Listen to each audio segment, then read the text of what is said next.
வணக்கம். நான் உங்களில் ஒருவன். இன்னைக்கு நம்ம பார்க்க போற ஒரு மனிதர தான் பார்க்க போறோம். திருநெல்வேலி முனஞ்சிப்பட்டி கிராமத்தில உள்ள ஒரு மனிதர தான் பார்க்க போறோம். அவருடைய பெயர் குருசங்கர். அவர் இந்த ஊருக்கு நெறைய நல்லது பண்ணியிருக்காரு. இந்த ஊருக்கு மட்டும் இல்ல, மத்த எல்லா ஊருக்குமே. முனஞ்சிப்பட்டியில வந்து ஸ்கூல் கட்டி குடுத்துருக்காரு. சந்தை, அப்புறம் பஸ் ஸ்டாண்டு, மூலக்கரப்பட்டியில ஸ்கூலு, ரெட்டியார்பட்டியில ஸ்கூலு, நாங்குநேரில ஸ்கூலு, வள்ளியூர்ல ஸ்கூலு, இந்த மாதிரி நெறைய நல்ல விஷயங்கள் அவரு பண்ணியிருக்காரு. 5 முறை எம்எல்ஏவா இருந்திருக்காரு. திருநெல்வேலியில ரத்னா பார்வதி தியேட்டர் கூட இவருடையது தான். அ இங்க பாருங்க, அவர தான் பார்க்க வந்திருக்கோம்.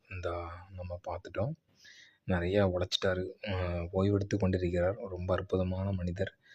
பக்கத்தில அவருடைய மனைவியும். இந்த இந்த இடம் தான் அவருடைய நினைவிடம். இந்த நினைவிடத்த தான் நம்ம இன்னைக்கு பார்க்க வந்திருக்கோம். வருஷத்துல ஒரு நாள் குரு பூஜை நடத்தி அன்னதானம் போடுவாங்க அவர் நினைவு நாள் அன்னைக்கு.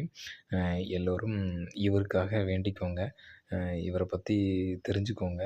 அ நன்றி, வணக்கம்.